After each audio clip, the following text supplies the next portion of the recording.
Bienvenido a la clase de Ven, Sígueme de Santos de Sion. Este video es un material complementario a su estudio personal y familiar del Libro de Mormón. Comencemos. Sean bienvenidos todos a la lección número 9 del Libro de Mormón aquí en el canal de Santos de Sion. Hoy estudiaremos los capítulos del 11 al 19 de Segundo de Nefi. El manual de Ven Sígueme titula a esta lección "Se llamará su nombre Príncipe de Paz". Después del hermoso sermón o discurso del profeta Jacob que estudiamos la semana pasada, hoy estudiaremos los capítulos de Isaías que va a escribir el profeta Nefi en el Libro de Mormón. Así que sin más preámbulos, comencemos. Ahora vamos a hacer un breve resumen de los capítulos de Isaías que citó el profeta Jacob en su discurso que estudiamos la semana pasada. Vimos los últimos versículos de Isaías 49 e Isaías 50. La razón por la que el profeta Jacob escribe este mensaje para el pueblo nefita de ese entonces y para nosotros es que él les enseñó que aunque ellos estén en América, en una nueva tierra prometida muy lejos de Jerusalén, ellos son el pueblo del convenio y el convenio sigue vigente. El Señor no los ha abandonado y Él siempre va a ser fiel a su convenio. Luego vimos los capítulos de Isaías 51 y los dos primeros versículos del 52. Y la razón por la que Jacob enseña esto al pueblo nefita es para que ellos confíen y sean pacientes en la consolación, en la liberación y en la restauración que fue prometida a sus padres. Así que estos serían algunas de las razones por las que Jacob elige esos capítulos en su hermoso discurso y luego los compara con la caída y con la expiación de Cristo. Hoy estudiaremos los capítulos de Segundo de Nefi del 11 al 19. En la versión de 1830 estudiaríamos como dos capítulos, ya que el capítulo 8 correspondería a Segundo de Nefi del 11 al 15, que es un solo bloque. El capítulo 9 correspondería al capítulo 16 al 22. Así que no vamos a estudiar todo ese bloque completo porque nos vamos a detener en el capítulo 19. Así que la siguiente semana continuaremos con ese capítulo. Recuerden que la razón por la que menciono esto es para que ustedes sepan en qué puntos hace pausa el profeta Nefi y cómo él cita las palabras de Isaías de forma seguida, de forma compacta. Ahora sí, pasemos a Segundo de Nefi, capítulo 11. En el versículo 1, Nefi dice que solamente ha mencionado algunas palabras del discurso de su hermano Jacob. No lo enseñó todo, sino dijo que con lo que él escribió, dice, me basta. Ahora en el versículo 2 dice, ahora yo, Nefi, escribo más de las palabras de Isaías. Es decir, después del hermoso discurso de Jacob, ahora el profeta Nefi va a comenzar a registrar las palabras de Isaías. Y dice, porque mi alma se deleita en sus palabras, porque compararé sus palabras a mi pueblo. Así que en esta lección del día de hoy vamos a hacer eso, vamos a comparar las palabras de Isaías con nuestra época actual, con nuestro pueblo, es decir, en nuestra época con la iglesia de Jesucristo de los santos de los últimos días, y las enviaré a todos mis hijos, pues él verdaderamente vio a mi Redentor tal como yo lo he visto. Aquí Nefi enseña que por qué está citando a Isaías y por qué su alma se deleita en las palabras de Isaías, porque al igual como Nefi ha visto a Dios, también Isaías vio a Dios. Y dice el versículo 3, y mi hermano Jacob también lo ha visto como lo he visto yo, por tanto transmitiré las palabras de ellos a mis hijos para probarles que mis palabras son verdaderas. Me encanta esta forma en que comienza Nefi a explicar, a darnos una introducción de los capítulos de Isaías que vamos a estudiar el día de hoy. Él está diciendo que tanto Nefi, tanto él, tanto el profeta Isaías, que vivió más de 100 años atrás que él, y su hermano Jacob, que es su hermano menor, ellos tres han visto a Dios. ¿Y cuál es la razón? Dice, por tanto, ha dicho Dios, por la palabra de tres estableceré mi palabra, no obstante, Dios envía más testigos y confirma todas sus palabras. Si ustedes recuerdan cómo está estructurado el libro de Segundo de Nefi, pueden ver que los primeros 5 capítulos vimos el testamento de Leí, su muerte, Y en los capítulos del 6 al 10 está el profeta Jacob citando las palabras de Isaías en este hermoso discurso del profeta Jacob. Y luego, ahora vamos a ver a Nefi citando las palabras del profeta Isaías, porque él considera las palabras de Isaías como un testigo adicional. Luego, él va a hacer algunos comentarios en los capítulos del 25 al 30 y va a terminar con su propio testamento en los últimos capítulos. Así que el libro de Segundo de Nefi está estructurado de tal forma que encontremos las palabras de Jacob, encontremos las palabras de Isaías y encontremos las palabras de Nefi. En otras palabras, el profeta Nefi es muy cuidadoso en cómo está estructurando su libro porque nos quiere invitar y nos quiere enseñar que lo que él está escribiendo no solamente él lo ha visto, sino también lo vio un profeta mucho antes que él y también lo ha visto su hermano menor. Me encanta esto porque tenemos tres testigos, tres profetas en segundo de Nefi que nos están hablando a nosotros en esta época y nos están testificando de los últimos días, de la fidelidad de Dios y del recogimiento de Israel. Entonces Nefi se deleita en las palabras del profeta Isaías, entendiendo por deleitarse como estar complacido y regocijarse. Él se complace por las palabras de Isaías, él se regocija por las palabras de Isaías. Ahora, si ustedes se fijan en esta diapositiva, nosotros en Primera de Nefi, desde los capítulos del 1 al 18, vimos historia generalmente de la familia de Leí y cómo ellos salen de Jerusalén y llegan a la tierra prometida. En los capítulos 19 al 22 se ve predicación principalmente y en Segundo de Nefi, en los primeros 5 capítulos, vimos una breve historia de Leí bendiciendo y predicando a sus hijos y también la separación de Nefi de sus hermanos Lamán y Lemuel. Y en estos capítulos, desde el 6 al 33, vamos a ver pura predicación y ya no vamos a ver más de historia. Por lo tanto, si ustedes se fijan, ¿qué está haciendo Nefi? Nefi nos está enseñando que ha estructurado tanto primer Nefi como segundo de Nefi de tal forma que comienza con la historia, pero luego la parte central de su libro son las predicaciones, tanto de su hermano Jacob, de Isaías y sus palabras. Así que Nefi quiere llevar al lector moderno, que somos nosotros, quiere que cuando leamos el libro de Mormón nos dediquemos tiempo para estudiar las palabras de Isaías, porque él ama las palabras de Isaías, él se deleita en las palabras de Isaías. Pero irónicamente nosotros, cuando llegamos a este bloque de Isaías, ¿qué hacemos? Nosotros la saltamos o a veces es una barrera. Bien retrocedemos y comenzamos otra vez primer Nefi, o bien saltamos estos capítulos y continuamos con el siguiente libro. Hermanos y hermanas, recuerden esto. Nefi estructura su libro de tal forma que comienza con la historia, pero luego quiere que nosotros lleguemos a las palabras de Isaías porque para él son muy importantes. Ahora en este capítulo 11 ustedes van a ver muchas otras razones por las que él cita al profeta Isaías.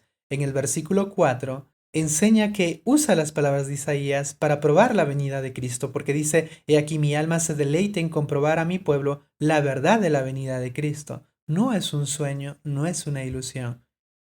El Mesías, el Hijo de Dios, algún día va a regresar y por eso Nefi se deleita, se regocija con las palabras de Isaías. También otra de las razones que da Nefi es que dice que las palabras de Isaías nos ayudan a comprender los convenios del Señor, su gracia, justicia, poder, misericordia y liberación de la muerte. Y por último, menciona que los escritos de Isaías nos llevan a elevar nuestros corazones y regocijarnos.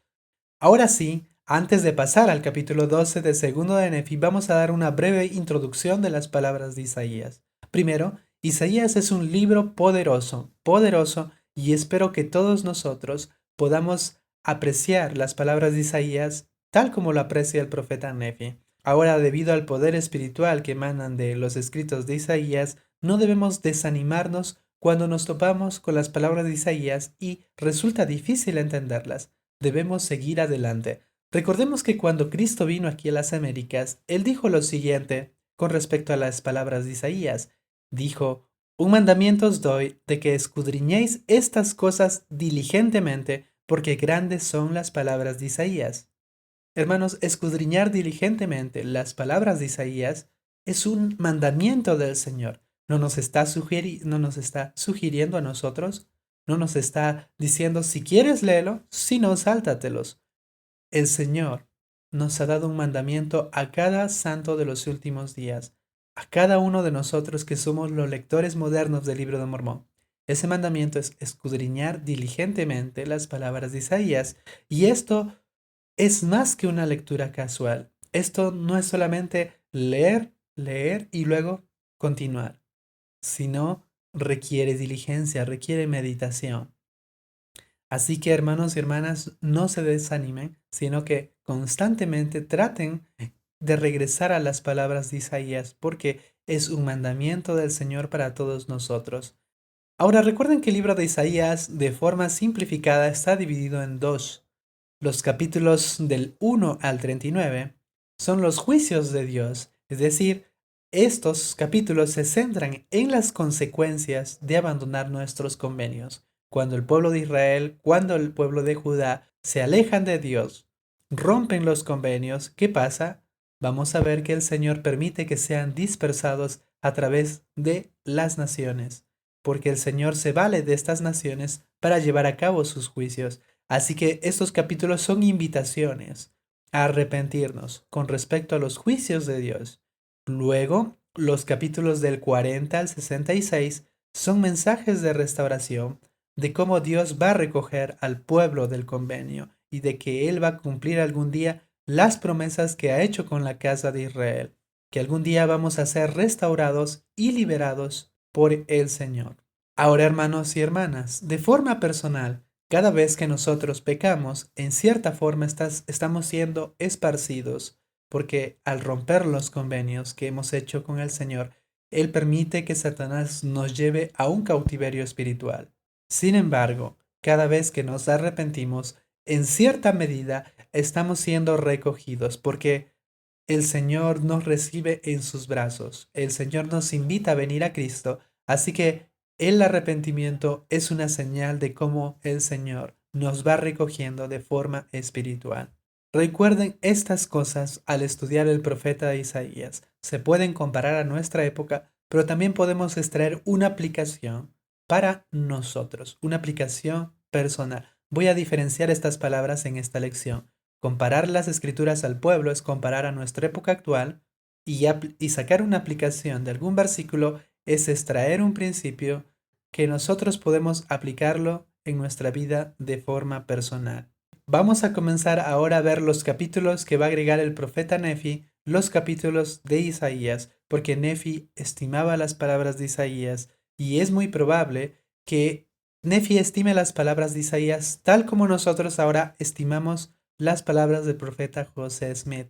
De hecho, es muy probable que el padre o el abuelo del profeta Leí hayan conocido al profeta Isaías, porque Isaías ya murió muchos años antes y él predicó más de 100 años antes, pero aún así el profeta Nefi estima a este grandioso profeta no solamente por lo que escribe, sino también porque al igual como él ha visto a Dios, también Isaías ha visto a Dios. Así que no olviden eso, al igual que nosotros estimamos las palabras de José Smith, Nefi estima las palabras de Isaías. Ahora pasemos al segundo de Nefi capítulo 12 y vamos a ver el primer capítulo que va a citar Nefi, que es el capítulo 2 de Isaías. El profeta Nefi va a comenzar a citar una visión que tiene el profeta Isaías con respecto a los últimos días. Es decir, comienza con el final y ya luego vamos a ver cómo Isaías retrocede a su época y luego otra vez nos va a llevar hasta el reino milenial de Cristo. Dice en el versículo 1, lo que vio Isaías, hijo de Amós. La palabra vio en hebreo viene de la forma verbal visionar. Entonces está diciendo que esto es lo que vio en visión el profeta Isaías concerniente a Judá y Jerusalén. Aunque el énfasis de las profecías de Isaías están dirigidos a Judá con su capital Jerusalén, estas palabras se pueden aplicar a toda la casa de Israel. Se puede aplicar a nosotros en nuestra época porque Nefi nos invita a comparar sus palabras con nuestra época. Y ahora sí vamos a ver la visión. La visión del profeta Isaías son solamente desde los versículos del 1 al 4. Luego el profeta Isaías se va a detener porque cuenta un pedacito de su visión y luego va a hacer una invitación al pueblo. ¿Qué es lo que dice en esta visión? Dice, y acontecerá en los postreros días, es decir, en los últimos días en los cuales estamos, que el monte de la casa del Señor será establecido como cabeza de los montes y será exaltado sobre los collados y todas las naciones correrán hacia él. De hecho, esta palabra naciones deriva del hebreo goyim, que significa gentiles, se puede traducir como gentiles y naciones. Está hablando de las naciones gentiles que van a correr hacia él o que van a fluir hacia él. Y vendrán muchos pueblos y dirán, venid y subamos al monte del Señor, a la casa del Dios de Jacob, y nos enseñará acerca de sus caminos, y caminaremos por sus sendas, porque de Sión saldrá la ley, y de Jerusalén la palabra del Señor. Aquí tenemos un paralelismo porque a Isaías le gusta el paralelismo. ¿Cuál es el paralelismo? Que Sión es Jerusalén y que la ley es la palabra del Señor. Si ustedes se fijan en esta diapositiva, pueden ver que en los 4 versículos iniciales vemos la visión de Isaías. ¿Y en qué consiste esta visión? Isaías ve el monte del Señor, que va a ser exaltada sobre cualquier otro monte, y todas las naciones gentiles, van a acudir a ella para recibir instrucción y paz. Y nos especifica que en esa visión, con respecto al milenio, no va a haber más guerra y las armas se convertirán en herramientas agrícolas, porque la gente ya no estará preocupado para hacer armas, para protegernos con respecto a la seguridad, sino que habrá paz. Y las personas se dedicarán a estar tranquilos y aprender de las sendas del Señor. Ahora, la primera interpretación que nosotros damos y que generalmente encontramos en los manuales de la iglesia es que esta visión se refiere al templo de Salt Lake City, porque es verdad, tenemos el templo de Salt Lake City, el templo está y literalmente fue establecido en las cimas de las montañas rocosas y miles de miembros de la iglesia acuden a ella, sobre todo cuando hay las conferencias generales. Muchas personas de distintas naciones van hacia el monte de Sión, al templo de Salt Lake, y escuchan las palabras de los profetas, aprenden de la ley de Cristo y aprenden de los caminos del Señor.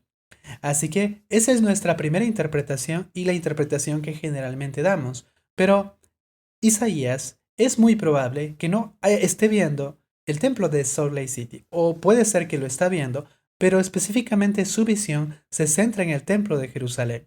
Es como si dijéramos que Isaías está predicando el reino de Judá y Jerusalén y les dice, bueno, voy a hablarles de un templo futuro que va a estar en una tierra muy lejana, que es el templo de Salt Lake. Vamos a ver que estas palabras tienen múltiples cumplimientos. Lo que está viendo el profeta Isaías es el templo de Jerusalén nuevamente edificada durante el milenio, en donde Cristo va a reinar personalmente sobre la tierra. Ahora, la palabra monte, aunque nosotros generalmente lo interpretamos como templo o casa del Señor, en el Antiguo Testamento la palabra monte es sinónimo de reino. Si ustedes recuerdan de esa piedra que fue cortada no con mano y que se convirtió en un gran monte que llenó toda la tierra, todos nosotros entendemos que se refiere al reino de Dios. Entonces, cuando Isaías está diciendo que de todos los montes, el principal monte, ¿cuál es? Es el reino de Dios. Es decir, Isaías está viendo al reino de Dios, es decir, este monte, y con su propio templo. Ahora, el reino de Dios, los profetas nos han enseñado que tiene 2 capitales. Va a haber un templo tanto en la Nueva Jerusalén, que el profeta José Smith dijo que va a estar en Independence, Missouri, y también en Palestina se va a establecer el templo, también el templo de Jerusalén. Así que el reino de Dios va a tener 2 capitales. Ahora es muy importante ver que en esta visión el profeta Isaías está viendo el milenio y está específicamente viendo el templo de Jerusalén. Está viendo al reino de Dios, que es el monte de Dios. Es decir, ya se destruyeron todos los demás montes y el único monte, el principal monte, la principal potencia en el milenio es el reino de Dios. Ya no los reinos del mundo, ya no las naciones de Estados Unidos, Rusia o China, no, sino que ahora Dios ha establecido su propio reino, este reino milenial. Y este reino tiene 2 capitales, una en la antigua Jerusalén con su templo y otra en la nueva Jerusalén que va a estar establecido en Independence, Missouri. Así que esta es la visión, es una visión milenial. No se trata tanto del templo de Salt Lake. Y aunque podemos decir que el templo de Salt Lake es un cumplimiento, el cumplimiento final de esta visión se centra en el milenio, cuando ya no habrá más guerra porque Cristo habrá establecido su reino en la tierra. La gente ya no estará preocupada en las armas nucleares o no estarán preocupados en las guerras entre naciones, sino que habrá paz. Yo les invito a leer los manuales de la iglesia con respecto al reinado milenial y con respecto a estas dos capitales que se va a establecer en el milenio. De forma ya general podemos decir que los templos actuales, son un cumplimiento también de esta profecía, de forma personal. ¿Por qué? Porque cuando nosotros vamos a los templos, nosotros aprendemos sobre la palabra de Dios, sobre la ley del Señor y somos instruidos en las sendas del Señor. Así que una vez que termina su visión, ya Él va a comenzar a describir los pecados de Israel, va a comenzar a predicar. En el versículo 5 que dice, venid, oh casa de Jacob, y caminemos a la luz del Señor. Sí, venid, porque todos os habéis descarriado, cada cual por sus sendas de maldad. Isaías nos está invitando a arrepentirnos, porque el arrepentimiento es volvernos a Dios. Así que Isaías está invitando al pueblo de Israel, específicamente al reino de Judá con su capital de Jerusalén, que se arrepientan, que el templo de Jerusalén va a ser destruido dentro de poco. ¿Por qué? Porque ellos son una nación orgullosa, pero él antes les ha dicho, pero no se preocupen, algún día ese templo nuevamente va a ser establecido durante el milenio de Cristo. Él les está llevando a una visión final, pero ahora les está aterrizando en su condición actual. Ustedes no están listos para un templo así. De hecho, ustedes están pecando mucho. ¿Por qué? Porque Isaías va a decir que hay muchas influencias supersticiosas y mundanas de las naciones vecinas y les va a explicar acerca del poderío militar y la idolatría que existe en Jerusalén. Por ejemplo, en el versículo 6 dice, porque llenos están de los modos del oriente. Es decir, en lugar de vivir la ley del Señor, en lugar de ser una luz para las demás naciones, esta nación de Judá ha adoptado las costumbres, la idolatría y el estilo de vida de esas naciones. ¿Qué más dice? Su tierra también está llena de plata y oro en el versículo 7, es decir, se enfocan en las riquezas, en las cosas materiales. En el versículo 8 dice, su tierra también está llena de ídolos. La idolatría es una de las cosas que siempre trae condenación, porque el mandamiento del Señor es, no tendrás dioses ajenos delante de mí. Así que podemos ver cómo es que Israel debería ser una luz para las naciones, sin embargo se ha convertido como las naciones del mundo, porque han permitido que las costumbres, las tradiciones, su forma de vivir sea la forma de vida del pueblo de Dios. Ahora, vamos a comparar estas palabras de Isaías a nuestra época, porque eso es lo que quiere Nefi. Piensen en nuestra época actual. Si separamos los pecados de la casa de Judá, del pueblo de Jerusalén de esa época, describe exactamente nuestra época en los últimos días. El Señor está invitándonos y nos dice, arrepiéntanse naciones, porque están enfocados en las riquezas, porque no adoran a Dios, porque esta revelación, hermanos, también va dirigida específicamente a la casa de Israel, también va dirigida a la iglesia.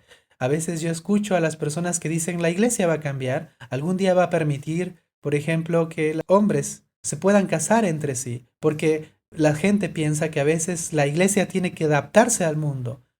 Si una iglesia se adapta al mundo, va a traer las consecuencias que cayó sobre la casa de Judá. Porque el pueblo de Dios, la iglesia de Cristo en la actualidad, tiene que ser diferente al mundo. ¿Qué estamos aprendiendo para nosotros? Una aplicación personal. Primero, que cada uno de nosotros debe esforzarse por ir a los templos y caminar en las sendas del Señor. Pero lo segundo es que como miembros de la iglesia no debemos permitir que las costumbres mundanas se ingresen a la iglesia. No debemos permitir que las tradiciones, las costumbres, que sus normas rebajen nuestras normas como el pueblo de Dios actual. Debemos ser una luz. Y ser una luz consiste en ser diferentes, en ser un pueblo santo. La palabra santo es kadosh, es un pueblo apartado, un pueblo distinto. Y es por eso que Dios nos da leyes para que nos distingamos de entre las otras naciones. ¿Qué pasa si la iglesia algún día llega a ser como el mundo? ¿O qué pasa si nosotros, como miembros, adoptamos el mundo? La respuesta y la consecuencia es destrucción. Es lo que está prediciendo Isaías. Porque a partir del versículo 10 al 22 vamos a ver los juicios que van a venir sobre la nación de Judá, porque es idólatra y porque son orgullosos. Dice en el versículo 10, por ejemplo, oh malvados, meteos en la peña y escondeos en el polvo. Es interesante que hace un momento en su visión, Isaías vio que los justos iban al monte del Señor. iban a estos templos, que son las dos capitales en la época milenaria. Pero esos son los justos. Y aquí tenemos un contraste. Los pecadores no pueden ir al templo del Señor, sino que ellos buscan lugares donde esconderse, porque cuando venga Cristo, vienen los juicios. Ellos quieren escaparse de la ira, de las consecuencias de sus pecados. Y dice en el versículo 11, nuevamente, y sucederá que la mirada altiva del hombre será abatida, y la soberbia de los hombres será humillada, y solo el Señor será exaltado en aquel día. Ahora, Isaías está prediciendo que la nación de Judá algún día va a caer por sus pecados. El Señor va a permitir que Asiria, por ejemplo, ataque a Judá, invada casi toda Judá, excepto Jerusalén, porque el Señor va a proteger a Jerusalén. Sin embargo, porque no se arrepienten, porque permiten que la idolatría y el orgullo continúen, algún día, ¿qué pasa? Viene Babilonia.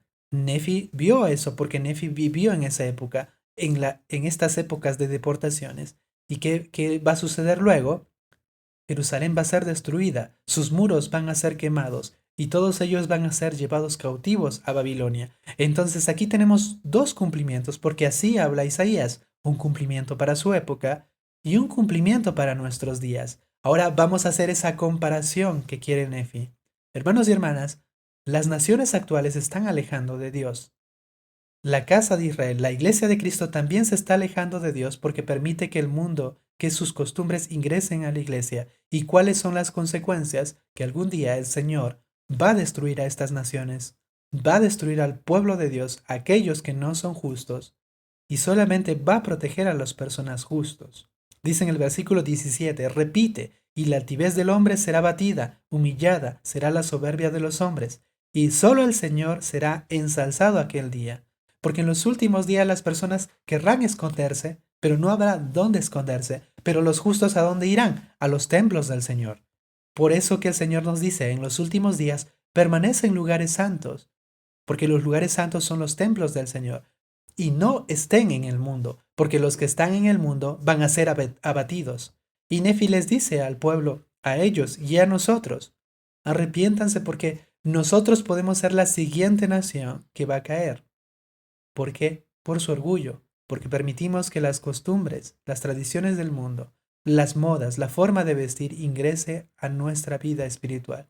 ¿Y qué aplicación podemos sacar? Ya algo personal para nuestra vida. Es que la humildad es un requisito que nos puede preparar para venir al Señor. Este capítulo resalta el orgullo judío, el orgullo humano, para hacer su propia voluntad y no la voluntad de Dios.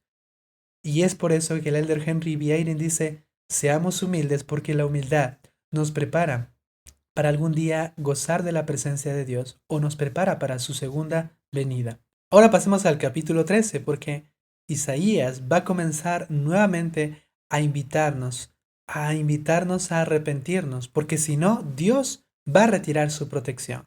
Desde los versículos del 1 al 11 vamos a ver esto, que Dios va a retirar su protección, lo que va a provocar caos y sufrimiento. ¿Qué es lo que vamos a ver? Que los líderes de la sociedad serán llevados al cautiverio. Y no solamente de forma espiritual, sino de forma física también. Y que habrá un liderazgo inmaduro. Y no habrá respeto a los ancianos. Y sus pecados serán tan repugnantes como Sodoma. Solamente de este bloque voy a escoger algunos versículos. Porque, por ejemplo, en el versículo 1 dice, quita de Jerusalén y de Judá el apoyo y el sostén, todo sustento de pan y todo socorro de agua. Es decir, el Señor está presagiando una hambruna y una miseria, tanto física como espiritual. Y quiero que al leer este capítulo de Isaías, recuerden que aunque es una advertencia para los días de Isaías, también es una advertencia para nuestras naciones actuales. Una aplicación personal solamente de este versículo, el pan y el agua para nosotros es la Santa Cena. Es decir, si nosotros nos alejamos de Dios, no vamos a ser dignos de participar de las ordenanzas. Dios nos va a excluir de las ordenanzas de salvación. Y en el versículo del 2 al 3 dice, a todos los líderes los va a quitar. Y aquí menciona al juez, el profeta, el prudente, el anciano, el capitán de los 50, el hombre respetable, el consejero, el artífice diestro y el hábil orador. Todas estas personas de diferentes niveles en la sociedad, todos líderes piadosos y competentes, el Señor los va a quitar. Porque una forma de condenar a una nación es poniéndolos líderes incompetentes. Es decir, quita a los líderes que pueden hacer un cambio a una nación y ahora coloca a líderes que son impíos. Y dice en el versículo 4, y niños les pondré por príncipes. Ya los líderes no van a ser personas respetables, personas que quieren hacer un cambio, sino, dice, niños van a ser los príncipes. De hecho, la palabra niños en el hebreo no solamente significa niños, sino son personas inmaduras, son personas que todo lo toman a la broma. Está diciendo que debido al pecado de Israel, Dios ya no va a el pueblo de Israel ya no va a tener líderes preparados, sino sus líderes, tanto en la sociedad, líderes políticos, van a ser líderes inmaduros, infantiles. ¿Y qué más dice? Y dice el niño, estas personas se portarán altivamente contra el anciano, bajo la ley de Moisés. El Señor siempre había dicho y enseñado en la Torá o en la ley de Moisés que los jóvenes deberían honrar y respetar a un anciano. De hecho, en Levítico enseña que si un anciano entra, una persona se paraba en señal de respeto, porque honraba y respetaba a los ancianos. El Señor está diciendo, en esa época, ustedes no respetarán a los ancianos. Cuando una persona abandona las leyes de Dios, ¿qué hace Dios? Retira su presencia y permite que la sociedad entre en caos, que haya violencia unos con otros. ¿Qué más dice en el versículo 6? Dice que las personas buscarán un líder y le dirás, tú tienes manto, sé nuestro gobernante. La gente en ese entonces verá que hay muchos problemas sociales, hay caos político, hay caos en todo ámbito de la sociedad y buscarán una persona que los gobierne y él que dirá en el versículo 7, no seré el sanador, yo no puedo sanar este pueblo, pues en mi casa no hay pan ni que vestir. Así que vemos que no hay líderes preparados y nadie quiere asumir una posición de liderazgo, una posición de poder, porque nadie cree que puede salvar a la sociedad donde ellos están viviendo. Ahora yo les pregunto, ¿esto describe nuestra sociedad moderna? ¿Describe nuestras sociedades actuales? Si lo describe es porque estamos viviendo en los últimos días, en los días antes del cautiverio, porque Judá va a ser llevado a cautiverio debido a estos pecados, porque nadie quiere ser líder, nadie quiere asumir la autoridad política, nadie quiere ser político porque es sinónimo de corrupción. La apariencia de sus rostros testifica en contra de ellos y publica que su pecado es como el de Sodoma y no lo pueden ocultar. Ay de sus almas, es decir, estos versículos dice que esta nación celebra el pecado, están orgullosos del pecado, no les importa pecar, pecan descaradamente. Desde los líderes que gobiernan la nación mienten, pecan ante el pueblo y también las personas pecan y mienten. Y dice que son orgullosos. Ellos están orgullosos de sus pecados. Y eso se vivió en Sodoma, eso se vivió en Jerusalén, eso se vivió en el libro de Mormón y eso se vive en nuestra época, que es sinónimo de que ya viene la destrucción, ya viene la segunda venida, porque la copa de ira, la copa va a ser derramada y el Señor va a venir con su juicio. Así que dice en estos versículos en resumen, ahora en los siguientes versículos vamos a ver que los líderes de Judá serán juzgados por su arrogancia e incompetencia, porque en lugar de trabajar por el bienestar del pueblo, se entregan a prácticas fraudulentas, abusan de su autoridad, enriqueciéndose y despojando a los pobres y a los necesitados. Y yo les pregunto, hermanos y hermanas, ¿no describe eso a nuestra época? ¿No describe eso a nuestros líderes de nuestras distintas naciones? En otras palabras, Isaías está describiendo que las personas que deberían trabajar para el beneficio de la sociedad, en vez de trabajar por el pueblo, son personas que se entregan a prácticas fraudulentas y actúan de forma egoísta y de forma orgullosa. Estas personas inmaduras algún día van a tener que responder ante el Señor. Así que tenemos en este bloque de escrituras los pecados de Israel, los pecados de sus líderes políticos y nuevamente la pregunta, ¿no describe esto a nuestra sociedad? Por eso Nefi está escribiendo esto para nosotros, porque él quiere que sepamos que cuando leamos este capítulo de Isaías, sepamos que la destrucción de las naciones actuales está a punto de caer cuando venga Cristo. Y en el último bloque de Isaías va a describir a las mujeres de Jerusalén, porque las mujeres serán castigadas por su vanidad, porque dice el versículo 16 y 17. Dice además el Señor, por cuanto las hijas de Sión son altivas, y andan con cuello erguido, y ojos desvergonzados, y caminan como si bailaran, y producen tintineo con los pies. Herirá pues el Señor la mollera de las hijas de Sión con sarna, y descubrirá su desnudez. Y en el versículo 24 me gusta porque cuando venga Cristo, aquí Isaías está haciendo un contraste. Dice, y sucederá que en lugar de perfumes, cuando venga Cristo, habrá hediondez en las mujeres, y soga en lugar de cinturón, y en lugar de cabellos peinados, calvicie, y en lugar de mantos, habrá cilicio, y quemaduras en lugar de hermosura. Así que vemos que Isaías está hablando acerca de cómo las mujeres de Israel en ese entonces estaban preocupadas más por su forma de vestir, más por su forma de caminar, más por su superficialidad, más por el materialismo. Y eso trajo la condenación de una nación, porque las mujeres, las hijas de Dios, son importantes en la edificación del Señor. Y otra vez la pregunta, ¿no vemos eso en la sociedad actual?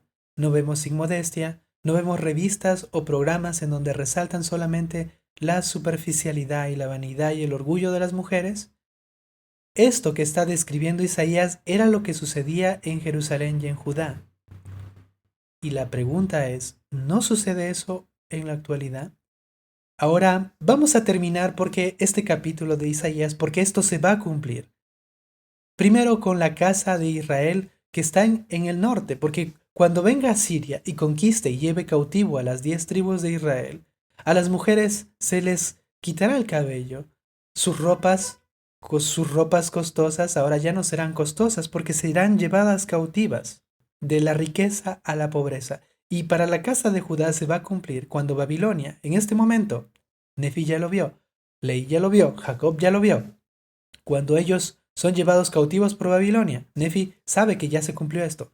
Igual también sucede en nuestra época. Se enfocan en estas cosas y qué es lo que va a traer un declive no solamente político, social, económico, sino un declive en todo aspecto de la sociedad. Así que nuevamente les reitero, estas profecías son para nosotros. Nefi las escribe para nosotros, porque piensen en los líderes actuales que fomentan el aborto, que se alejan de la ley de Dios. Piensen en las agendas LGBT y otras agendas similares que buscan destruir la familia, porque la familia está bajo ataque. A medida que se destruye la familia, a medida que se destruye la ley del Señor, viene y el mundo se va preparando para este cautiverio. Ya no vendrá Babilonia, ya no vendrá Siria. Vamos a aprender en un momento que el Señor permitirá que las naciones se destruyan unos con otros y al final Él va a regresar en su segunda venida antes de que se trate de destruir la Jerusalén de esa época. ¿Qué aplicación podemos sacar nosotros de estos versículos? Que es importante la modestia. El Elder Held dijo que el ser modesto es ser humilde y el ser humilde invita al Espíritu a estar con nosotros. Ahora vamos a pasar a Isaías 4, porque en Isaías 4 vamos a ver que continúa Isaías describiendo la destrucción que viene al pueblo de Israel por los pecados que hemos visto, tanto de sus líderes, tanto por el orgullo que hay y tanto también por el pecado de las mujeres de ese entonces. Después de esta destrucción, después de que Babilonia lleva cautivo a Jerusalén, dicen aquel día 7 mujeres echarán de mano de un hombre, es decir, 7 mujeres buscarán a un hombre. Dice las mujeres, nuestro propio pan comeremos y con nuestra propia ropa nos vestiremos. Tan solo déjanos llevar tu nombre para quitar nuestro oprobio. Estas mujeres están desesperadas de tener a una persona como cónyuge. No les importa si ellos cumplen con sus responsabilidades, solamente desean que alguien les acepten. Y esto nos enseña algo, que las mujeres ya no buscan riquezas, porque ya aprendieron por estas naciones que vinieron y los llevaron cautivas. Esto es un simbolismo, hermanos y hermanas, que algún día la casa de Israel, después de que sufran el cautiverio por parte de Babilonia, llegará un momento en donde ellos cambiarán su corazón y desearán venir al Señor o desearán venir a los profetas del Señor, que son como estos hombres justos, y desearán nuevamente hacer convenio con el Señor. Y les dirán, por favor, perdona nuestros pecados, acéptanos, Señor, porque recuerden que Cristo es el esposo y la casa de Israel es la novia. Porque Isaías está diciendo, las mujeres pecaban, las mujeres eran superficiales, eran orgullosas, eran vanidosas, viene el castigo, viene Babilonia, les humilla, las lleva cautivas y ahora estas mujeres están se han arrepentido y buscan a un hombre para casarse, para que les quite la vergüenza. Esto es una comparación no solamente para mujeres, sino para todo el pueblo de Israel, que se arrepiente y ahora busca al Señor. Y desde los versículos del 2 hacia adelante vamos a ver que el Señor les va a perdonar a Israel. Vamos a ver cómo es que Isaías pasa desde este caos que vimos en el capítulo 2, en el capítulo 3 de Isaías, a una descripción de una promesa del Señor. Porque dice el versículo 2 que en aquel día el renuevo del Señor será bello y glorioso, y el fruto de la tierra excelente y hermoso para los de Israel que hayan escapado. Porque dice que con la bendición del Jehová, con la bendición del Mesías, la tierra de Judá algún día alcanzará la prosperidad que se le prometió a sus padres, a Abraham, a Isaac y Jacob. Y de nuevo la tierra producirá fruto en abundancia. Es decir, Isaías les está llevando a una visión del futuro. Les dice, cuando ustedes sean llevados cautivos, recuerden que algún día, a través del Mesías, la casa de Judá otra vez será bella y gloriosa, y esta tierra será fructífera, porque está describiendo el retorno de los judíos después de 70 años de cautiverio, como también está describiendo también el milenio, porque dice en el versículo 5 que la presencia del Señor en este reinado milenario estará presente, porque el Señor reinará personalmente sobre la tierra, y toda Jerusalén, toda Sión, tendrá defensa.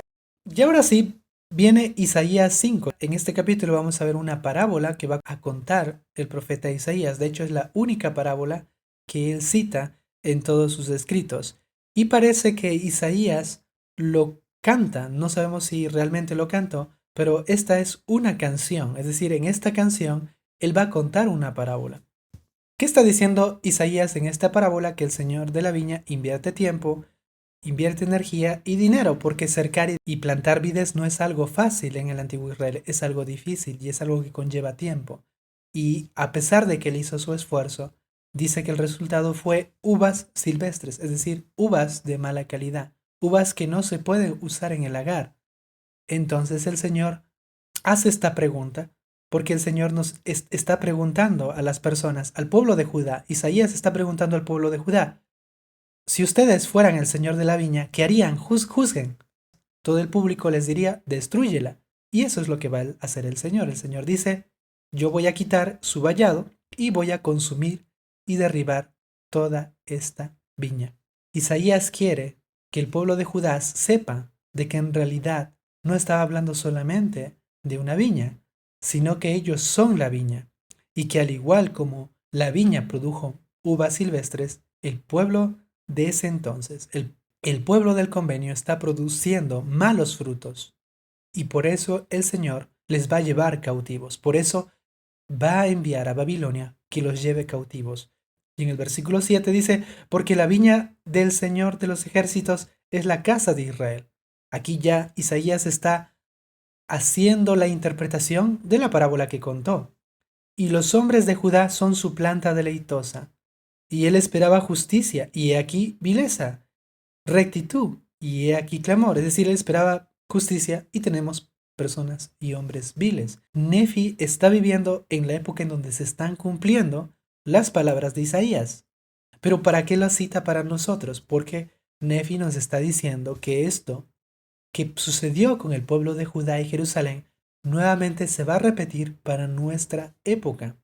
Si nosotros, en la actualidad, nuestras naciones, las naciones actuales, permiten que en lugar de producir hombres justos, produzcan uvas silvestres, el Señor dice que los va a destruir. Ya no va a enviar a Babilonia, se va a valer de otras naciones para destruir y para enviar sus juicios. Dice que cuando un pueblo rompe el convenio, Él permite que esta nación por sí sola sea destruida, porque la aparta a su presencia.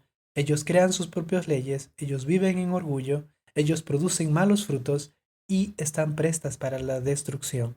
Ahora, luego, desde el 8 al 25, Isaías va a hacer una serie de 6 ayes sobre el malvado Israel. Recuerden que un ay es una lamentación. Y estos 6 ayes evidencian la iniquidad de la casa de Israel. Es decir, Él les está diciendo, ya les conté la parábola, ya les estoy diciendo que van a ser destruidos porque ustedes eran la viña del Señor. y ahora su viña, ustedes ya no le sirven a él. Y él les voy a decir por qué razón el Señor les va a destruir. Y el primer ay la encuentran en el versículo del 8 al 10. Dice, ay de los codiciosos y egoístas, porque dice que las personas, sus líderes de ese entonces, se preocuparán más por obtener riquezas, propiedades de manera injusta.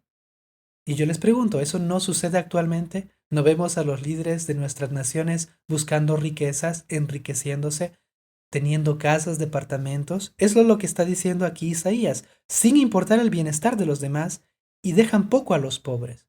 Porque en lugar de usar los impuestos de una nación para el beneficio de una nación, lo usan para enriquecerse. Y dice el versículo 10, sí, 10 yugadas de viña producirán un bato y un homer de semilla producirá una efa. Es decir, en lugar de producir 10 veces más, porque un homer es igual a 10 efas, en lugar de producir 10 veces más, ellos verán que sus riquezas, sus empresas, sus monopolios ya no producirán como antes, sino que producirán 10 veces menos.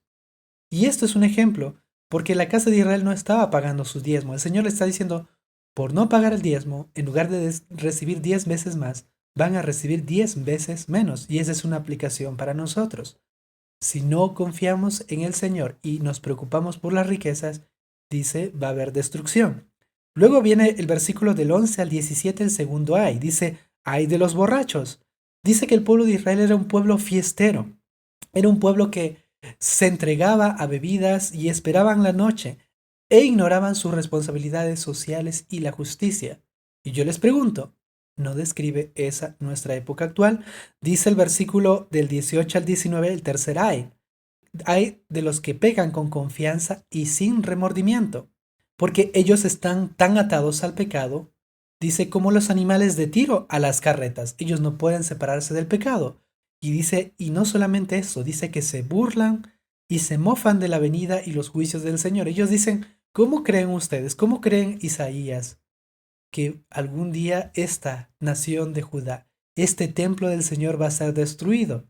El día que suceda eso, bueno, que venga. Ellos se burlan porque Isaías describe esta burla de estas personas. En el versículo 20 describe el cuarto ay. Dice, ay de los que llaman al mal bien y al bien mal. Se dirige a aquellas personas que distorsionan la realidad moral. Y yo les pregunto, ¿no sucede esto en nuestra época? Las personas no llaman a lo bueno malo y a lo malo bueno.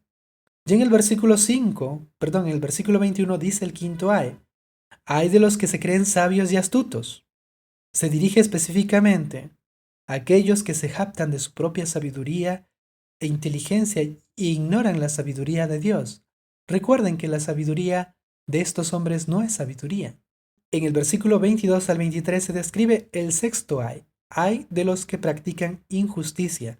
Específicamente se dirige otra vez a los líderes corruptos de ese entonces, que por dinero, dice, dejan al culpable en libertad y no respetan los derechos del inocente. Y yo les pregunto, ¿no describe eso a nuestras naciones actuales? ¿No describe eso a los poderes que deben defender al pobre y al necesitado, que deben dar justicia? Nuestra sociedad cada día se asemeja al reino de Judá de ese entonces, que estaba presta para la destrucción. Y por último, este capítulo, desde los versículos del 26 al 30, habla que el Señor en los últimos días levantará una gran nación para llevar a cabo sus juicios, porque al igual como el Señor levantó una gran nación, no una gran nación con respecto a lo bueno, sino en tamaño, levantó a Babilonia y llevó cautivo a Judá, el Señor en los últimos días también va a levantar a una nación grande.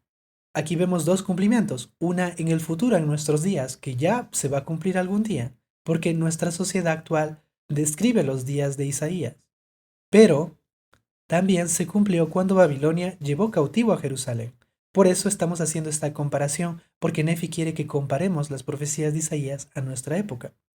Ahora, también de forma paralela, al igual como va a levantar una gran nación con un gran ejército que va a llevar cautivo a quienes rompan los convenios en los últimos días, también ha levantado un gran ejército de misioneros a través de la restauración.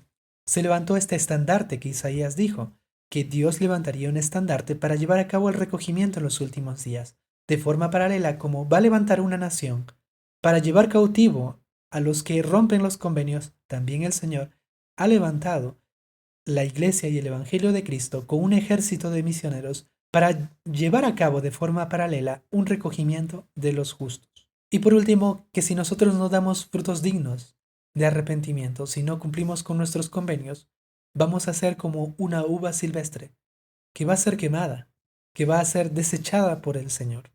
Así que estas son algunas aplicaciones personales que podemos sacar de Isaías. Y recuerden, una cosa es la comparación a nuestra época, que es lo que quiere Nefi, y otra cosa es una aplicación que la podemos extraer de un versículo, ¿no? Como el versículo que hablaba acerca de los diezmos, podemos también extraer la aplicación de que debemos pagar un diezmo. Y luego viene Isaías 6. Isaías 6, que corresponde a 2 de Nefi 16. Vamos a ver el llamamiento del profeta Isaías, ¿no? De forma cronológica sería o debería ser Isaías 1, porque es cuando recién se le llama Isaías. Dice en el versículo 16, en el año en que murió el rey Usías, que a inicios fue un rey justo, pero que lamentablemente se rebeló contra Dios. Vi también al Señor sentado sobre su trono, alto y enaltecido, y las faldas de su ropa llenaban el templo. Además dice el versículo 2 que vio a serafines, a estos ángeles que ministraban y alababan al Señor Todopoderoso. Dice que luego de ver al Señor, él dijo, voy a morir, porque he visto la presencia de Dios. No solamente Isaías vio a Dios, sino que lo vio en su trono, vio ángeles que le alababan. Y luego de eso, al inicio Isaías no sabía de qué trataba la visión, pero cuando se da cuenta que es el Dios Todopoderoso, dice, voy a morir. Porque recuerden que si una persona ve la presencia de Dios, va a morir. Por eso en el versículo 5 dice, entonces dije yo, ay de mí, pues soy perdido, porque soy pecador, porque soy hombre de labios inmundos, y habito entre pueblos de labios inmundos, por cuanto mis ojos han visto al Rey, el Señor de los ejércitos. Y cuando se refiere aquí la palabra templo, específicamente la palabra hebrea no se refiere al templo en general, sino se refiere específicamente al lugar santísimo, al salón celestial para nosotros. Ese es el lugar específicamente donde vio Isaías esta visión. El trono de Dios está en el lugar santísimo. Los primeros sentimientos que tuvo Isaías es un sentimiento de culpa, de vergüenza por sus pecados, y no solamente él, sino también por su nación. Él reconoce que la nación donde él vivía, la nación de Judá, era una nación pecadora. El versículo 6, que voló uno de los serafines hacia él con un carbón encendido en la mano. Dice, el cual había tomado del altar con las tenazas, y dice que este carbón, el versículo 7, tocó su boca, y una vez que tocó su boca, dice, su iniquidad fue quitada, y fue borrado sus pecados. Ahora la pregunta es, ¿de dónde vino el carbón? Y este carbón le limpió a Isaías, porque él era una persona de labios inmundos. Labios inmundos es un sinónimo de pecador. Con sus labios me honran, pero su corazón está lejos de mí. Esa es una persona de labios inmundos. En otras palabras, nos está diciendo que gracias al sacrificio expiatorio de Cristo, podemos ser limpios de nuestros pecados. Ahora saquemos una aplicación para nosotros. Una aplicación. Por ejemplo, cuando participamos de la Santa Cena, aunque es pan y agua, este pan y agua representa el sacrificio expiatorio de Cristo. Ha sido bendecido con el poder del sacerdocio, y cuando participamos dignamente, lo mismo que sintió Isaías, también podemos sentirlo nosotros. Nuestra iniquidad, nuestros pecados pueden ser limpiados. Porque esto no es solamente pan y agua. Esta piedra no es cualquier piedra, no es un carbón cualquiera. Es un carbón que ha sido tomado del altar del sacrificio, es decir, ha sido tomado de donde se sacrifica a los corderos que representan al Cordero de Dios, el Hijo de Dios Todopoderoso. La redención de nuestros pecados es gracias al sacrificio expiatorio de Cristo.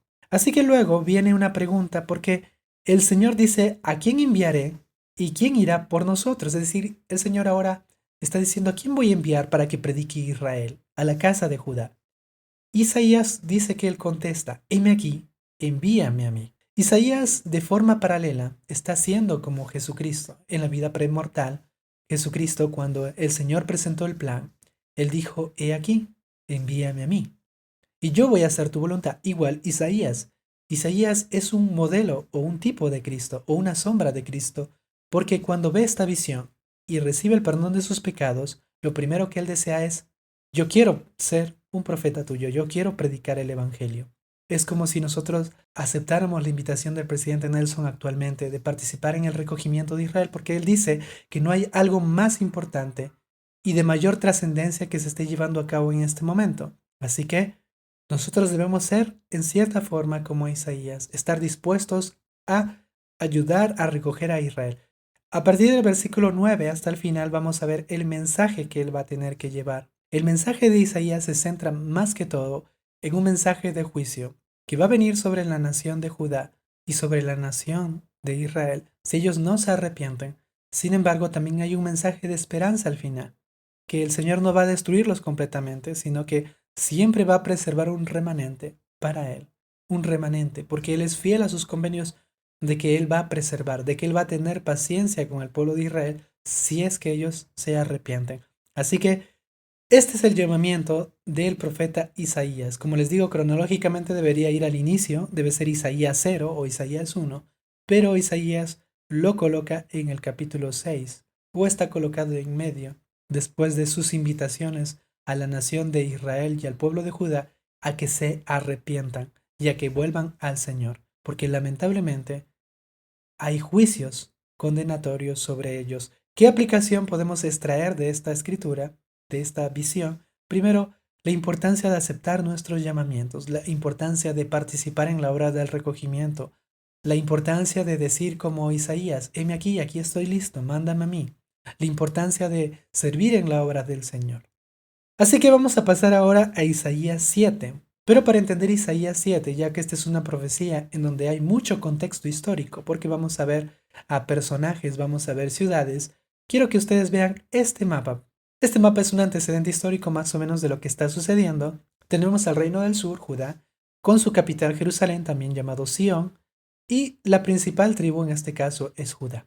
El reino del norte, llamado Israel, su capital es Samaria y la principal tribu es Efraín, y las superpotencias, específicamente en la época de Isaías, era Asiria, quien va a llevar cautivo a las 10 tribus del norte.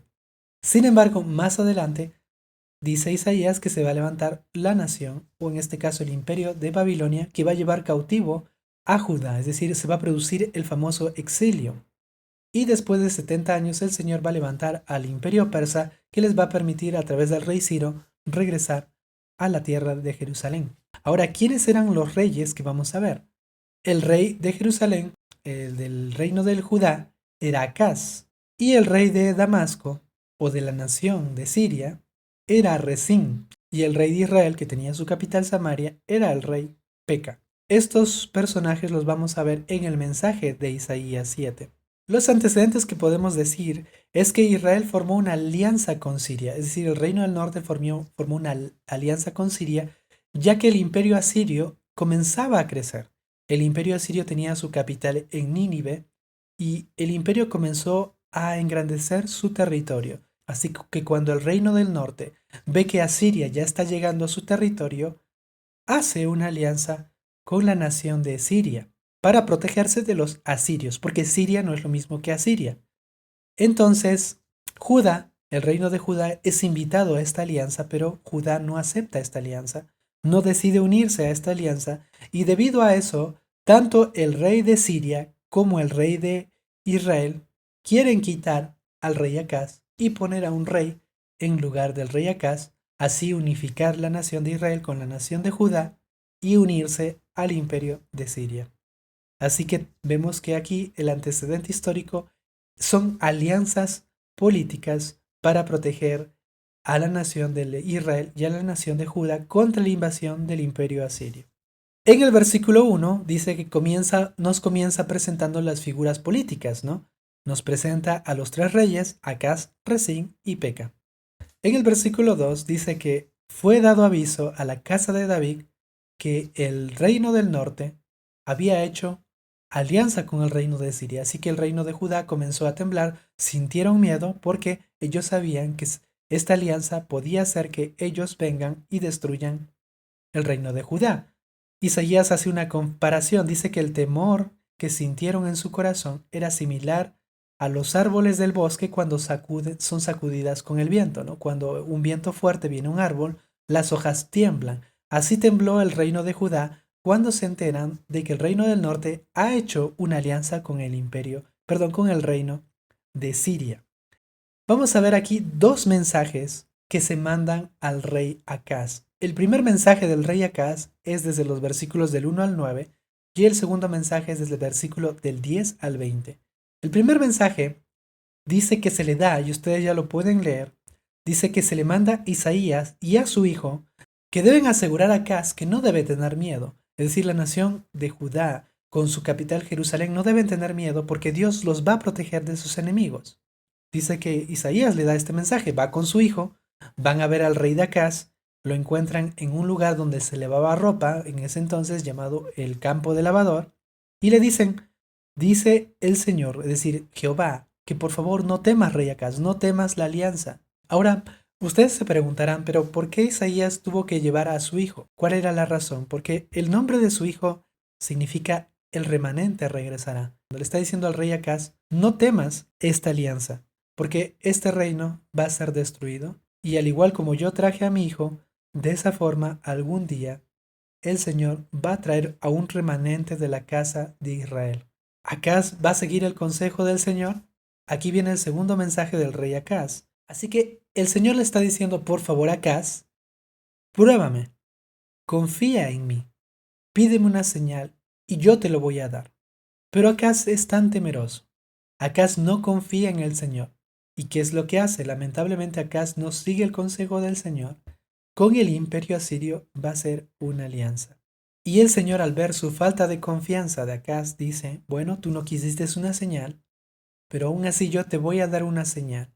Y le dice en el versículo 14, por tanto el Señor mismo os dará una señal, he aquí que una virgen concebirá y dará a luz un hijo y llamará su nombre Manuel, porque antes que el niño sepa desechar lo malo y escoger lo bueno, la tierra que tú aborreces será abandonada de sus dos reyes, es decir, tanto la nación de Israel como la nación de Siria. Ahora, ¿cómo se cumple esta señal? Esta señal de que una virgen concebirá y dará a luz un hijo y llamará su nombre Manuel. ¿Cómo se cumple? Porque Isaías, al parecer, va a tener un hijo, como el dice el elder Jeffrey Holland en su libro Cristo y el Nuevo Convenio. Isaías va a tener un hijo y antes de que este hijo sepa distinguir entre el bien y el mal, la nación de Israel y también Siria van a ser llevados cautivos. Por eso dice, la tierra que tú aborreces será abandonada de sus dos reyes. ¿Qué reyes? El rey del norte y el rey de Siria. Esa es la profecía. Y esta profecía tiene otro cumplimiento cuando Cristo, el Hijo de Dios, nace a través de la Virgen que es María. Y al igual como el nacimiento de este niño en la época de Isaías era una señal de la destrucción de los enemigos, también el nacimiento de Cristo es una señal de que el pueblo del convenio va a ser preservado porque Dios, Jesucristo, ha descendido con nosotros para darnos esa protección. Esta profecía nuevamente se va a cumplir también en los últimos días, cuando Dios permita, lamentablemente debido a que no confiamos como Acaz, vamos a confiar más en las alianzas políticas que hacer una alianza con el Señor, a venir al Señor. Dios va a permitir que las naciones de esa época ataquen la ciudad de Jerusalén y estén a punto de destruirla, pero en ese entonces vendrá Cristo nuevamente, porque otra vez Emmanuel descenderá aquí en la tierra, otra vez Dios estará con nosotros y preservará a Jerusalén, tal como Jerusalén fue preservado de la invasión asiria, porque la alianza que pensó Acaz le daría protección fue una alianza que no se cumplió, porque Asiria no solamente destruye los enemigos de Judá, sino que no se contenta con eso, también trata de apoderarse de Judá, pero el Señor milagrosamente lo defiende. En Isaías capítulo 8, continuamos con los sucesos históricos que estamos viendo en el capítulo 17. Una vez más el Señor advierte a Judá que no haga alianzas, porque dice el versículo 1 que se le dice a Isaías que tome una tabla grande y escribe en ella estas palabras, Maher, Shalal, Hash, Baas. Ese nombre significa la destrucción es inminente. Es decir, esta es una advertencia de que Asiria muy pronto va a destruir Israel. El Señor está profetizando a través de Isaías que Isaías tendría un hijo que se llamaría Maher Salal Hashbaz. Eso dice el versículo 3. Me allegué a la profetisa y concibió y dio a luz un hijo.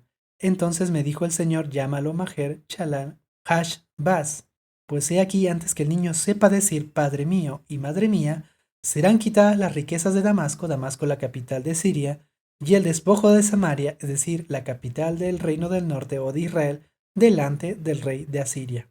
Esta profecía ustedes lo pueden ver en los primeros versículos del 1 al 8, en donde Isaías profetiza que antes de que su hijo tenga la edad suficiente para hablar, tanto el reino de Siria como el reino de Israel serán tomados por los asirios. Ahora, desde los versículos del 9 al 15, Isaías advierte contra las alianzas impías. Otra vez le está diciendo al rey Acaz, no hagas alianza con Asiria, porque el Señor no aprueba las alianzas que los reinos de Israel y Judá están haciendo. Israel hizo una alianza con Siria, el Señor no lo aprobó y por eso viene la destrucción. Y ahora el reino de Judá está haciendo alianza con el imperio de Asiria, porque no solamente invade los reinos del norte, sino que no se contenta con eso, llega aún hasta la ciudad de Jerusalén. Esa es la expresión hasta la garganta, porque el rey de Asiria conquista las tierras del Judá y llega hasta Jerusalén en el año 701 a.C. Es decir, Asiria conquistó casi toda Judá excepto su capital, en donde estaba el templo del Señor. En el momento en que Asiria conquista Judá, todo parecía perdido, pero Emmanuel, este niño, Dios con nosotros, impidió la destrucción de Jerusalén. Por último, hermanos y hermanas, Isaías 9. Isaías 9, en realidad en la versión hebrea, Isaías 9 comienza en el capítulo 8 en el versículo 23, pero en nuestras versiones latinas e inglesas comienza de forma distinta. Habla de que después de esta destrucción que va a venir tanto al norte como a la casa de Judá, va a haber aún una luz y una esperanza para Galilea. En el versículo del 1 al 7, esta oscuridad está representada por Asiria, porque dice en el versículo 2, el pueblo que andaba en tinieblas ha visto una gran luz. Sobre los que moraban en la tierra de la sombra de la muerte, la luz ha resplandecido. Es decir, después de que Asiria destruya el reino de Israel, habrá una luz, y esta luz ¿cómo se cumple? Porque se levanta el rey Ezequías, y Ezequías va a ser el rey que va a proteger a su pueblo de la expansión imperialista asiria. Y luego dice en el versículo 6, porque un niño nos es nacido, un hijo nos es dado, y sobre sus hombros estará el principado, y se llamará su nombre admirable, consejero, Dios fuerte, Padre eterno, príncipe de paz. Después de esta invasión asiria, Dios levanta al rey Ezequías, y el rey Ezequías no permite que toda Jerusalén sea destruida, detiene la expansión del imperio de Asirio y es una luz para las naciones. Ahora quiero que ustedes presten mucha atención en el versículo 6. Dice, primero tenemos un niño y luego tenemos un hijo, ya creció, porque un niño nos es nacido, es decir, el nacimiento de Cristo, un hijo nos es dado, ya Cristo ya creció, ya está predicando, ya está realizando su ministerio en Galilea, y dice, y sobre sus hombros estará el principado. Y ahora ya Isaías lo ve como rey, reinando en la tierra. Lo mismo que sucedió con Ezequías. Él nació, él fue ese niño, él creció y él llegó a ser el rey de Judá. Al igual como Ezequías era la luz de ese entonces, Cristo es esa luz, que aunque nació en el meridiano de los tiempos, él va a regresar y su misión aún continúa y va a terminar cuando él venga y reine aquí sobre la tierra. Es debido a este versículo, al versículo 6, que los judíos rechazaron a Cristo porque ellos esperaban a alguien que establezca ya su reino. Ellos esperaban que con la venida de Cristo se llevara a cabo el establecimiento de este reinado milenial, porque así lo está diciendo Isaías, es lo que decían los judíos. Cristo no puede ser el Mesías porque fue muerto. ¿Y dónde está su reino milenario? Pero ellos no entendieron que primero tenía que venir como niño, tenía que este hijo ser dado a nosotros y por último, algún día, él va a tener sobre sus hombros el reinado, el principado. ¿Qué comparación podemos sacar aquí? Ya hemos visto la profecía de Ezequías, ya hemos visto que Cristo es ese niño que ha nacido, ese niño que nos fue dado en sacrificio y ese niño algún día va a regresar, Cristo va a regresar esta vez, pero para tomar su reino. Eso se va a cumplir en los últimos días y se tiene que cumplir. Y esta nación, la nación de Israel, al igual como va a caer porque Dios se va a valer de la nación de Asiria para dar sus juicios. Igualmente, en los últimos días, las personas que rechacen los convenios del Señor, que sean malvados y que confíen en su propia capacidad y digan como el reino del norte, yo soy tan poderoso que Dios no puede destruirme. Dios puede derribar el muro, pero lo vuelvo a levantar. Dios puede derribar árboles y yo vuelvo a levantar otro. Así era el orgullo de estas personas, y aun que Dios les castigaba, dice el versículo 13, no se volvían al Señor. Hermanos y hermanas, las destrucciones van a llegar algún día. El Señor va a regresar nuevamente y va a establecer su reino. Y nosotros no debemos estar entre las personas injustas, sino entre los justos que serán protegidos. Ahora, ¿qué aplicaciones podemos sacar aquí? La primera aplicación que podemos sacar aquí es que debemos hacer caso de las amonestaciones de los profetas. Segundo, debemos hacer alianza con el Señor, no confiar en el brazo de la carne, sino confiar en el brazo del Señor. Debemos ser humildes y no orgullosos como el pueblo de Israel. Israel confiaba en su propia capacidad. Ellos no recurrían al Señor y por eso fueron destruidos. Y lo último, el Señor les envió castigo tras castigo al pueblo de Israel para que se arrepintieran. De igual forma, el Señor nos invita día tras día, a veces con experiencias dolorosas, a veces a través de pruebas, pero el Señor nos está invitando a que seamos fieles, que volvamos a Él y que nos arrepintamos, porque solamente así vamos a ser preservados de los juicios que vengan en su segunda venida. Así que estos son los capítulos de Isaías, hermosos capítulos de Isaías, pero quiero que ustedes lleven ese mensaje. Porque Nefi colocó estas profecías de Isaías para nosotros en esta época, porque todas estas profecías se van a cumplir otra vez en los últimos días. Espero que esta lección sobre todo les haya ayudado a entender esa comparación de la época de Isaías a nuestra época. Cómo es que estas profecías se han cumplido no solamente en el meridiano de los tiempos, con el nacimiento de Cristo, sino que también se va a cumplir nuevamente con el reinado de Cristo en la era milenial, en donde Dios establecerá sus dos capitales, Jerusalén y la Nueva Jerusalén. Yo me imagino que habrán muchos templos, pero dos templos serán las capitales, la de Misuri y la de la antigua Jerusalén. Eso es lo que vio Isaías. Isaías quiere que nuestra visión esté en el reinado milenario de Cristo, en donde nosotros seremos recompensados. Y Isaías quiere que nosotros nos despojemos del orgullo. Todos estos capítulos, la mayoría de los capítulos tratan de juicios, porque quiere que entendamos que estamos en el tiempo aún de arrepentirnos, que aún estamos a tiempo de ser verdaderos discípulos de Cristo, de que aún estamos a tiempo de permanecer en lugares santos y de que aún estamos a tiempo de estar entre aquellos justos que vivirán y gozarán de su era milenial. Gracias a todos por ver este video. Les envía saludos mi esposa, ella está aquí conmigo. Ella me ha apoyado y ha tenido mucha paciencia en la grabación de este video, y también un saludo de toda mi familia. Muchas gracias, y ya la siguiente clase sí va a salir con más anticipación, no se preocupen, y nos vemos. Bye bye.